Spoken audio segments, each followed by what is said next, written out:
Mga kabataan, mga OFWs na nasa abroad at lahat ng tunay na Pilipino na pagod na sa drama ng politika.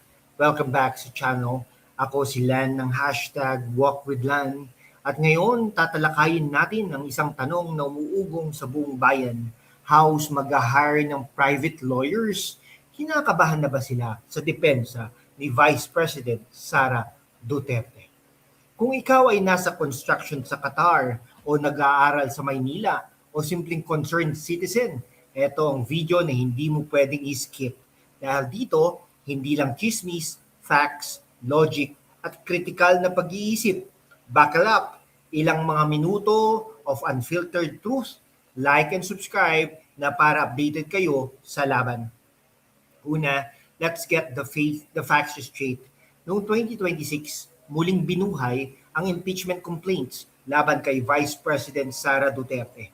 Ang House Committee on Justice sa ilalim ni Chair Gervil Luistro nag-unanimous vote ng probable cause noong April 29. Pero ano ba talaga ang sinasabi ng konstitusyon?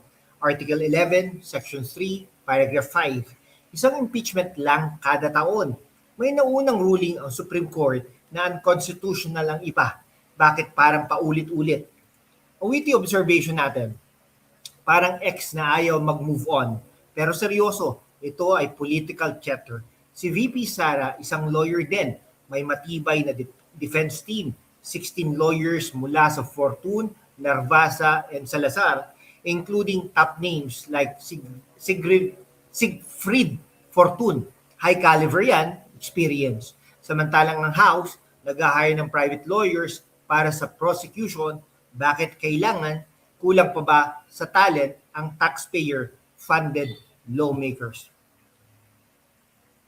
Ngayon, critical tayo sa House of Representatives sa halip na mag-focus sa totoong problema ng bayan. Inflation, joblessness para sa mga OFWs, edukasyon, health. Bakit puro political vendetta? Hiring private lawyers with public funds or influence. Parang desperate move. Kinakabahan na ba sila kasi alam nilang si Sara ay handa? Intellectual point natin. Impeachment ay hindi dapat political weapon. Ito ay constitutional safeguard laban sa grave offenses. Pero ang charges mukhang weak, recycled at puno ng political bias. Ang defense ni Sara ay nagsasabi na unconstitutional ang proceedings. At tama sila, batay sa previous SC rulings, ang House ba ay nasa ibabaw ng batas? Hindi, sila ang dapat accountable sa taong bayan. Witty take natin, ang ilang kongresista parang nasa boxing match pero may bodyguards na lawyers. Si Sara, solo pero may dream team. Sino ang mas confident? Mga kaibigan, comment down below. Ano sa tingin ninyo ang tunay na motibo ng House of Representatives? Si VP Sara Zimmerman Duterte Carpio, hinday Sara sa atin. Bilang mayor ng Davao, nagdala ng peace at progress. Bilang DepEd Secretary naman at Vice President, matatag curriculum, teacher training. At saka yung guaranteed vacation ng mga teachers. 1 month po yun. Assistance programs para sa mahihirap, medical at burial aid mula sa OVP, daang-daang milyon na naibigay. Her defense team is stuck. Top litigators, they are prepared. No OVP funds misused daw for defense. Private. Contrast that with House na parang gumagamit ng resources para sa isang tao lang. Para naman sa mga kabataan, si Sara ay simbolo ng strong leadership. No nonsense. Pro-Filipino. Para naman sa mga OFWs, she understands the struggles of families left behind. Hindi siya trapo politician na puro salita. Mga kaibigan, share naman. Share relatable anecdotes about Davao safety, education reforms. Parang lola nyo na strict pero may pusong ginto. Napunta na tayo dyan sa Davao Napakalinis, napakatahimik, kahit saan ka pumunta. Let's break it down, the law intellectually. Probable cause found. Pero sa Senado, ang trial at doon mas malalim ang scrutiny. Defense si Sara will expose weaknesses. Bakit kinakabahan ng House? Dahil alam nilang baka bumalik sa kanila ang political cause. Critical question.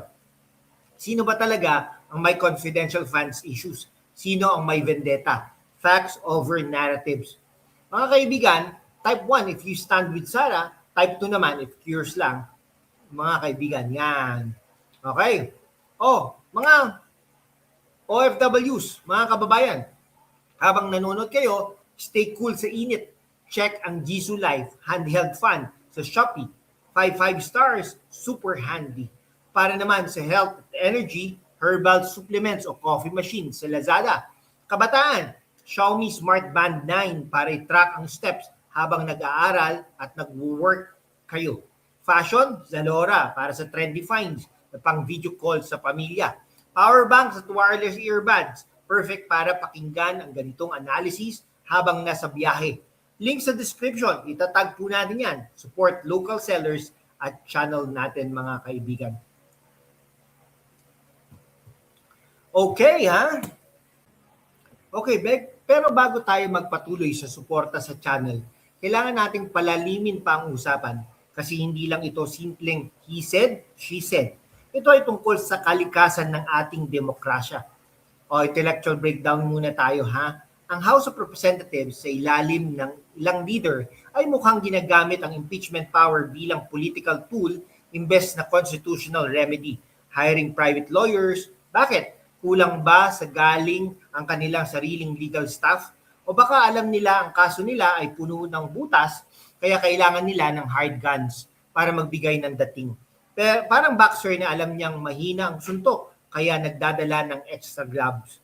Samantala, ang defense ni VP Sara, dream team talaga. Fortune Narvasa and Salazar at iba pang top caliber lawyers. Silang naghahanda para sa Senate trial. They are not shaken. Silang may constitutional high ground based sa previous Supreme Court rulings tungkol sa one impeachment per year rule. Ang tanong, bakit parang nagmamadali ang House? Kinakabahan na ba sila na baka sa 2028 si Sara ang susunod na presidente at balik sa kanila ang lahat ng political sins nila? Mga kabataan, mga estudyante at young professionals, isipin nyo ito. Habang kayo naghihirap sa tuition at job hunting, ilan sa mga kongresista naglalaan ng oras at resources para sa isang high-profile impeachment na mukhang personal grudge laban sa isang leader na may solid track record sa Davao at DepEd. Si Sara ang nag-push ng matatag curriculum para ma-decongest ang learning. Para sa inyo, yan mga kaibigan. Siyang may malasakit sa teachers at sa susunod na henerasyon, hindi puro political positioning. Para naman sa mga OFWs natin, mga kababayan nating OFWs sa Saudi, Dubai, Singapore, Hong Kong at iba pa. Alam nyo ang hirap ng buhay. Kayo ang backbone ng ekonomiya. Si VP Sara ay anak ng isang presidente na naiintindihan ang inyong struggles. Habang ang iba busy sa Manila drama, siyang nakatutok sa serbisyo. Hindi siya yung tipo, na magpapadala ng private lawyers para atakihin ang isang leader na handang harapin ang batas na may dignidad. Kayo ba? Mas gusto nyo ba yung politika ng vendetta o yung politika ng serbisyo? Ngayon, House Justice Panel unanimous probable cause. Pero unanimous? Parang scripted. Walang dissenting opinion? Sa isang demokratikong institusyon, red flag yan. At ang timing habang ang bayan ay nahaharap sa economic challenges, imbes na magpasa ng batas para sa higher wages, job creation o mas magandang proteksyon para sa OFWs, ito ang priority nila. Critical question para to sa inyo ha. Kung talagang malakas ang ebidensya nila, bakit kailangan pang mag-hire ng external lawyers? Parang hindi confident sa sariling case. Si Sara naman, handa na handa. Walang kinakatakutan kasi ang depensa niya ay batay sa batas, hindi sa politika. Kung mananalo ang katotohanan, ito ang magiging signal na hindi na pwedeng basta-basta gamitin ang House ang impeachment bilang espada laban sa mga political rivals. Si VP Sara, mga kaibigan, ay patuloy na magsisilbi ng may lakas at integridad para sa kabataan. Inspirasyon na kaya mong maging leader ng may prinsipyo. Para naman sa mga OFWs, pag-asa na may leader na nakakaintindi sa inyong sakripisyo. Comment down below, how's desperate? Kung feeling nyo kinakabahan sila o Sara strong kung naniniwala kayo sa kanyang depensa. I-share sa inyong GCs, lalong lalakas ang ating boses. Mga kababayan, sa mundo kung saan ang kasinungalingan ay nangingibabaw, ang katotohanan ang unang sinisikil. Pero kasama kayo, magpapatuloy tayo sa laban. Walang takot, walang kinikilingan, at laging handa para sa bayan. Sumali na sa aking YouTube channel membership sa #WalkWithLan at tulungan natin ang channel na maabot ang 100,000 subscribers. Magto 21,000 subscribers na po tayo. Ang inyong suporta ang susi sa kalayaan natin para ipagpatuloy ang pagbabalita ng katotohanan. Salamat at kita-kits sa laban.